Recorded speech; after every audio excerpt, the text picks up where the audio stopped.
Reka twongere tubasuhuze bakunzi ba Rising Engineer 2020 aho muhere hose twizere yuko mumeze neza. Dukomeje kuganira kuri amabwiriza y'ubuziranenge. Uyu munsi tugiye kubaganira ku mabwiriza y'ubuziranenge cyangwa se bimwe mu mabwiriza y'ubuziranenge mu bigize amabwiriza y'ubuziranenge nimero RS 62 utubago 2021. Iyi ni edition ya gatatu y'amabwiriza y'ubuziranenge agenga bize cyangwa se passage bize mu gifaransa. Ntago turimo turabona neza ikinyarwanda cya bize, ariko abantu bose bize barazizi. Iyo ugeze mu muhanda ahenshi mubona hari ahantu tufata urugero baragiye bakora imiferege ifata amazi ku ruhande rwo haruguru y'umuhanda cyane cyane, none kugira ngo amazi abashe kwambukiranya umuhanda yambuke agere mu gice cyo munsi y'umuhanda akomeza inzira agenda, hari ibikoresho byifashishwa kugira ngo aya mazi atambuke. Bimwe muri byo ni bize.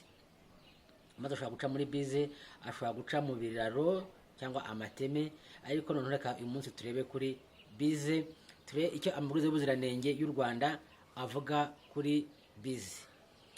Birumvikana iyo ushaka amabwiriza y'ubuziranenge, ushaka kubona version originale, uragenda ukigira kuri RSB cyangwa se ikigo gishinzwe iby'ubuziranenge, ukayabasaba bakayaguha.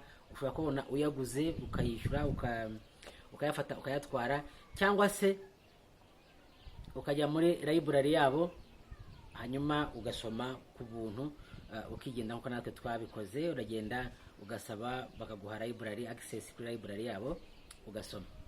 Ni byumvikana rero ko mu ikorwa ry'amabwiriza y'ubuziranenge ahari andi mabwiriza ashobora kuba yagenderwaho cyangwa yareberwaho. Nkuko nari babwiye rero mu mabwiriza y'ubuziranenge habamo kwifashisha andi mabwiriza yakozwe ajya gusa nayo, icyo twita reference. Ni ukuvuga ngo nta gushobora gutegura amabwiriza nta yandi, ni mu gihe hari ayandi asa nayo utayarebye ngo agendereho. Ibintu bisanzwe muri siyanse. Mu gutegura rero aya mabwiriza RS 62 tubago 2021, iyi ni edition ya gatatu. Hashingiwe harebwe cyangwa se hifashishijwe andi mabwiriza asanzwe ariho avuga ibimeze nkayo. Hano turabona amabwiriza atatu y'ingenzi, abiri yo muri Amerika ndetse n'ibwiriza rimwe ryo muri Afurika y'Epfo. Ari amabwiriza yo muri Amerika ya ASTM C1433M 20, inuvuga ngo ni edition ya 20. Ni amabwiriza avuga ku buziranenge bwa bize zifite forme ya rectangle cyangwa y'urukiramende, ariko zikoreye hamwe, zigamije gutwara amazi y'imvura ndetse n'andi mazi atwaye umwanda, nuvuga storm drains na sewers. Hanyuma kandi ifashijwe andi mabwiriza ASTM C822 edition ya 20 nayo. Ahangaha ni amabwiriza yo avuga cyane cyane kuri standard terminology igihe bijyanye na concrete pipe and related products. Ni ukuvuga ngo ni ibijyanye na amagambo akoreshwa ahani nka definition zikoreshwa, cyangwa se amagambo akoreshwa kuri amatiyo akoze muri beto ndetse n'ibyenda gusa nayo. Ifashijwe kandi amabwiriza yo muri Afurika y'Epfo nimero 946 ya 2019 avuga kuri bize nazo ariko zakorewe ahantu mu ruganda, zikazanwa kuri tere zigiye guta zishyirwa mu miferege, icyo bita precast reinforced concrete. Nuvuga nazo zikoze muri beto zirimo ibyuma ariko zarakorewe mu ruganda, none bakazana kuri tere zikoze icyo bita precast. Tugende rero kuri aya mabwiriza, icyo arimo kuvugaho ahangaha ni bize zifite forme ya rectangle cyangwa se izo bita box culvert. Iyo urebye ku munwa wayo ifite forme y'urukiramende, zikaba ari bize zikoze muri beto harimo n'ibyuma, ubwo nicyo twita reinforced concrete. Nuvuga ngo aba ari beto irimo na fera beto. Hanyuma ariko kandi ikaba ari bize zitwara amazi y'imvura nta pressure igiyemo yindi. Nuvuga ngo amazi asanzwe, imvura iraguye, habonetse imivu, imiferege y'umuhanda ifasha y'amazi noneho igacisha muri ya bize. Ayo niyo mazi arimo kuvugwa ahangaha, na bize niyo ngiyo niyo bize rero icyo bita boxed culvert, ni ya bize ifite forume ya rectangle ikora cyangwa forume y'urukiramende. Urebye ntago ari rifite forume y'uruziga, ahubwo nifite forume ya rectangle. Aya mabwiriza y'ubuziranenge RS 62 edition ya 3 nicyo. Ikindi nuko aya mabwiriza edition ya 3 irasimbura amabwiriza yabanjirije edition ya 2 yari ifite nimero RS 62 utudomo 2 2014, bivuze ko yarakozwe muri 2014. Aya ngaya rero akaba yarahise avugururwa kubera impamvu za tekinike. Ibyahindutse cyane urebye kuri amabwiriza ya mbere ukagereranya n'aya ngaya, icya mbere nuko inyito y'amabwiriza yarahindutse. Ubundi ari amabwiriza mbere yari afite irindi zina ritandukanye n'iri ngiri, ariko ubu ngubu ubundi bitwaga reinforced concrete box culvert specification, niryo zina yahawe asimbura ayari ahari. Impamvu nuko aya ngaya noneho arafata ibintu bibiri by'ingenzi bitandukanye. Icya mbere nuko afata bize zakorewe aho twakwita nko mu ruganda, precast, zakorewe hirya aho ziri bukoreshwe zikaza zuzuye ziri gukoreshwa. Ariko kandi aya mabwiriza yacu yo aranongeraho ikindi kintu cy'umwihariko cyo gufata kuri bize zikorewe aho ngaho aho imirimo ikorerwa, cyangwa se twakwita kuri tere, agiye guhita akoreshwa. Urumva rero hari ibyahindutse. Kandi ubwo nujya gusoma n'amabwiriza ubona nk'andi twakubwiye bwa mbere ivuga kuri precast gusa cyangwa se izakorewe mu nganda, ariko aya ngaya yo yongeyeho nuko areba n'ibyakorewe kuri tere.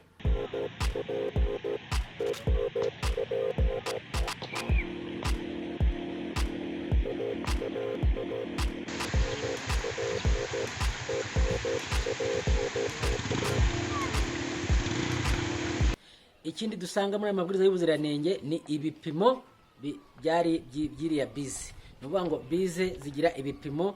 Ahangaha amabwiriza aratwereka ngo iriya bize bifite ibipimo bingana biti. Biratwereka ubugari bwa bize, bikatwereka ubujyejuru bwa bize cyangwa ubuhagarike bwayo, ariko amabwiriza akatwereka n'umubyimba wa bize uko buteye. Nabyo urebye amabwiriza hano urabisangamo. Ikindi rero nanone amabwiriza atwereka ni uburyo bya byuma bigiye muri bize bigomba kujyamo. Ikindi dusanga muri aya mabwiriza rero ni ibipimo bize igomba kuba ifite, uko namaze kubibabwira. Nuko kugira ngo bize yuzuze ibisabwa hari ibyo igomba kubahiriza. Iyi shusho rero igaragara aha ngaha ni twababwiraga ni ishusho y'urukiramende. Urabona yuko hasi no hejuru ubutambike n'ubuhagarike ntabwo bingana.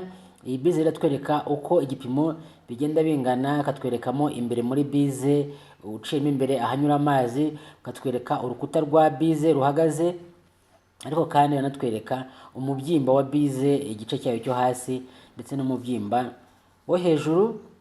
Kandi harimo n'ibipimo by'uko imfuruka ziba zagiye zicwa. Kwica imfuruka murabyumva.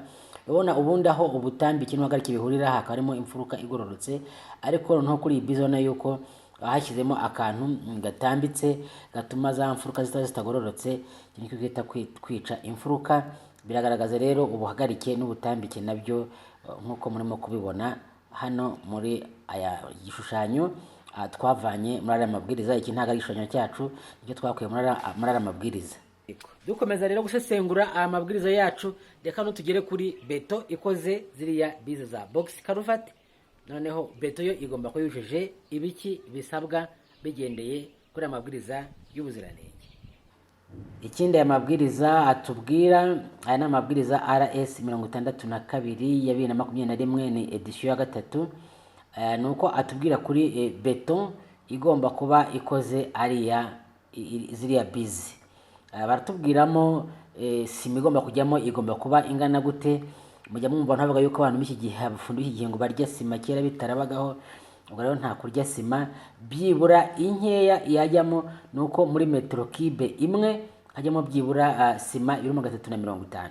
Ni ukuvuga ngo ugereranyije dufashe uriya mufuka wa sima urimo ibiro 50, kugira ngo tubone ibiro 350 ni imifuka 7. Bivuze ngo muri metero kibe imwe ya bize cyangwa se igipondo turi bukoreshe bize, nicyo bisobanuye hagomba kuba harimo byibura imifuka 7 ya sima.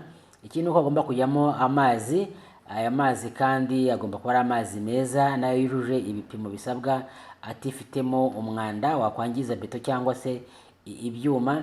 Kandi akatubwira ko aya mazi byibura agomba kuba ari 1/2 kiriya mvange irimo gutegurwa. Hanyuma nuko grade ya nyuma ishobora kwihanganirwa nayo ari C25-30. Abize iby'ubwubatsi ndakeka irimo byumva kujya bwihuse. Buriya beto zibamo grade zitandukanye bitewe n'ubukomere bwazo, ibara bipima muri laboratoire bakabibona. Ikindi dusanga muri aya mabwiriza ni structural design za bize.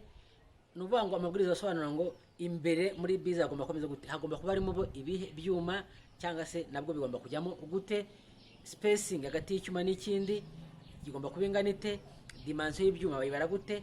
Ese ni izihe mpamvu zituma bashyiramo ibyuma bitandukanye? Ni ibyuma byita kubiki. Hari ibyuma bifata uburemere bwa bize, hari bifata moma iziri negative iziri positive, amatansi yatandukanye. Ibyo byose aya mabwiriza atwereka ngo biba bikoze bite. Kugira ngo nawe urebye neza hano muri aya mabwiriza harimo igishushanyo, wenda na hano tubashyiraho murebe uko giteye, ariko mabwiriza no baduhamo detaye zitandukanye. Muri aya mabwiriza y'ubuziranenge RS 62/2021 edition ya 3 batubwira ubukomere bwa zira bize ibyo ibigomba kubahirizwa muri structure. Nuvuga ngo iyo barimo gukora design cyangwa se mu gutegura igishushanyo cyangwa se imiterere ya zira bize, twabonye uko forume yakigomba kubiteye cyangwa se ibipimo, ingano, ariko noneho tugomba no kwita cyane no kubigize iriya bize. Ahangaha rero haravugwa nka top slab, nuvuga ngo twakwita nk'umupfundikizo wo hejuru. Urabona bize ifite ibice bitambitse, ibihagaze ndetse n'igipfundikiye hejuru. Nabyo batubwira milimetero zigomba kuba zirimo, ubwo wagenda ukareba amabwiriza urabisangamo. Batubwira kandi umubyimba wa bize, bakatubwira inkuta uko zigomba kuba zingana, ndetse n'umuzenguruko wayo igihe barimo gushyiramo ibyuma nabyo uko bagomba kubyitaho. Rero ushaka detaye neza wajya kuri RSB ugafata amabwiriza barayaguha, cyangwa se niyo ugiye muri library yabo gusoma biremewe.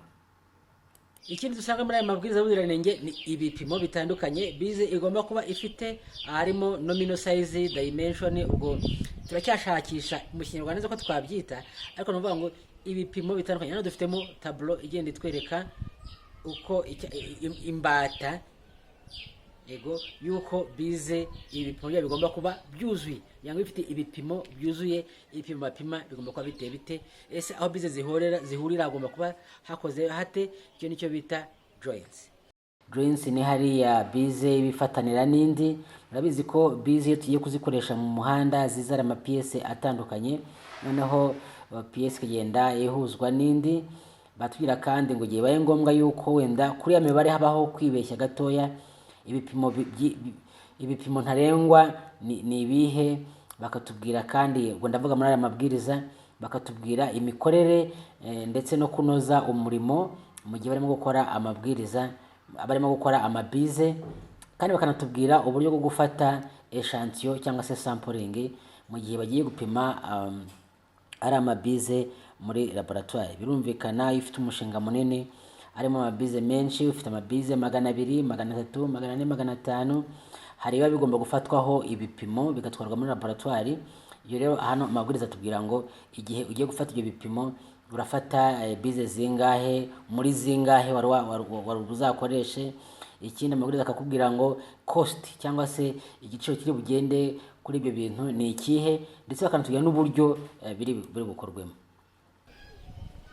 Si ibyo gusa kandi aya mabwiriza natwereka ngo igihe habayeho kunyuranya n'ibipimo biteganyijwe ni ibiki bishobora kwihanganirwa kugeza ku kihe gipimo. Amabwiriza kandi aranatusobanurira neza ngo iyese iyo barimo gukora bize bayinoza bati, uburyo bize igomba kuba inoze nabyo bitubwira muri aya mabwiriza. Atari kwa kundi ukora gusange ni ibintu giharatuye cyangwa se bize ishobora kuba yanywa amazi menshi n'ibindi. Amabwiriza y'ubuziranenge nabyo arabidusobanurira. ikindi usanga muri aya mabwiriza y'ubuziranenge RS 62 yo muri 2021 ine edisiyo ya gatatu turimo kuganiraho, nuko batubwira ngo iyo bibaye ngombwa ko bafata echantion bigenda bite kugira ngo bajye kureba ko izo bwiriza zujuje ubuziranenge. Ufite urugero, ufite amabize urimo gukora umuhanda, uzakenera amabize 300, ni gute bafata echantion, bayibara gute, bayitwara gute kugeza bageze aho babipimira. Ese ninde wishyura igiciro cyo gufata ibyo bipimo no kujya kubipima muri labo? Ibyo nabyo mu mabwiriza y'ubuziranenge arabidusobanurira.